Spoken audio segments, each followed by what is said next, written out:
Pelabuhan Canggu, yang disebut dalam prasasti Canggu 1358 Masehi, yang dibuat oleh Hayam Wuruk dari Kerajaan Majapahit, dideskripsikan letaknya oleh Mahuan dalam kitab Yin Yai Sheng Lan.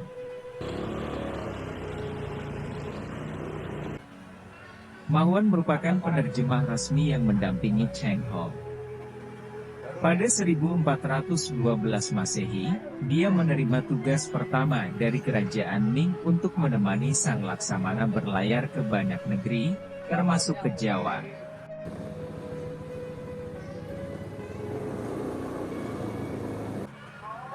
Dalam catatan Mahuan, bahwa ada 4 kota di Jawa yang tidak memiliki tembok tapi merupakan kota-kota penting di Jawa.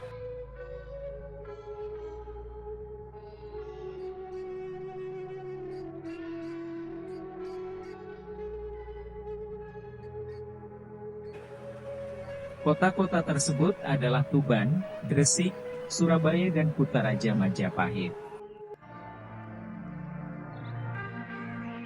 Tuban adalah pelabuhan laut besar yang menjadi pendaratan kapal-kapal dari mancanegara.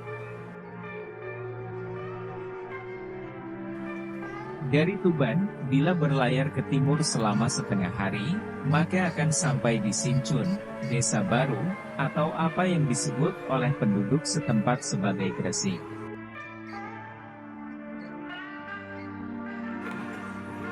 Pada awalnya tempat itu hanyalah wilayah pantai berpasir yang kosong. Orang Tionghoa lalu datang.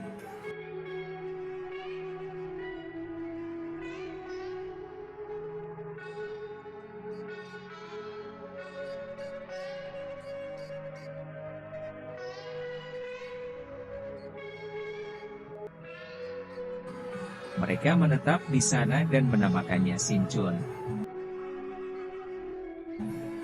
Dari Sincun atau Gresik bila berlayar ke selatan lebih dari 20 li atau 12 km, akan tiba di Sulumai.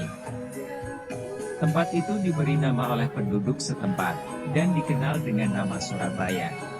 Di sana terdapat seorang kepala desa. Dia mengatur penduduk yang jumlahnya 1000 keluarga.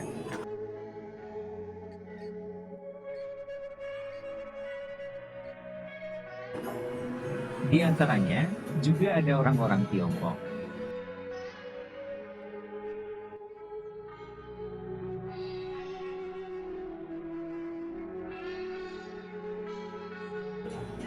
Dari Surabaya, dengan perahu kecil menyusuri sungai ke arah selatan sejauh 70-80 li, atau 42 km maka akan sampai di sebuah pasar yang juga sebuah pelabuhan bernama Zandu atau Canggu.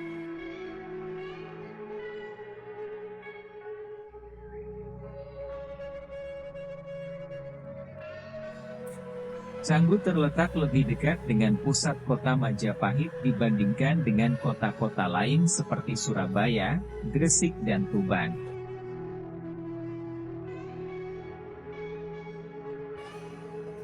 Posisi Canggu berada di utara kota Raja Majapahit.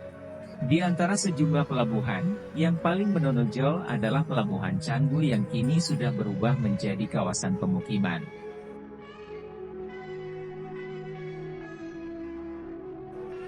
Pelabuhan Canggu merupakan salah satu pelabuhan populer pada eranya.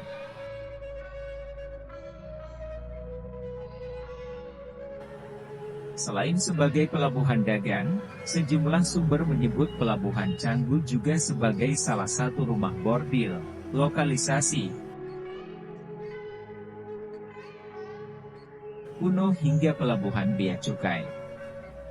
Itu karena pelabuhan tak hanya mempertemukan pedagang pribumi, melainkan juga titik temu pedagang-pedagang asing dari Champa, Khmer, Thailand, Burma, Sri Lanka, maupun India.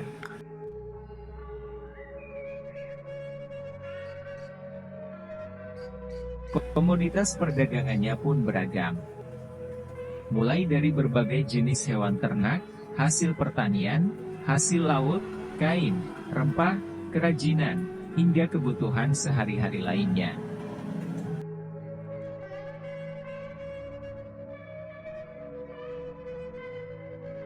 Saat itu, hubungan dagang kerajaan Majapahit dengan wilayah lain cukup kuat. Salah satunya dengan Cina.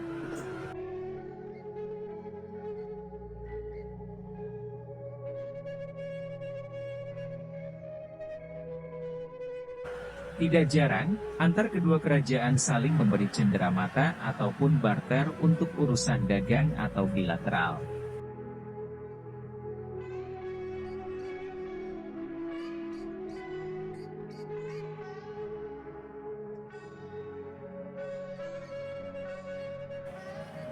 Runtuhnya armada maritim dan transportasi air Majapahit tersebut seiring dengan kehancuran kerajaan.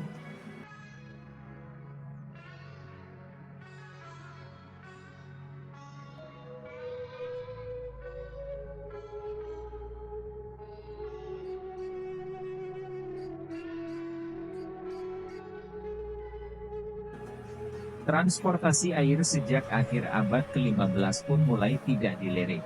Pandangan terkait kelautan dan transportasi air pun semakin bergeser seiring runtuhnya Majapahit.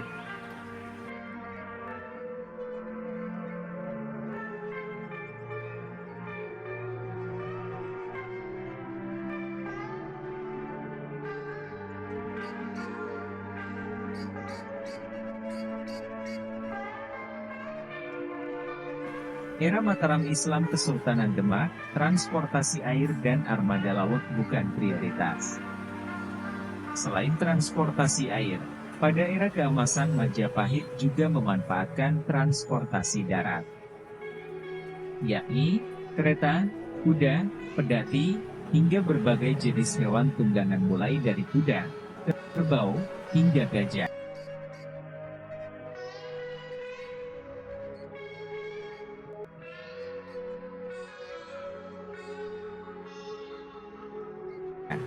Tulis di kolom komentar ya.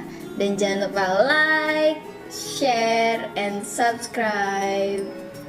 Bye-bye.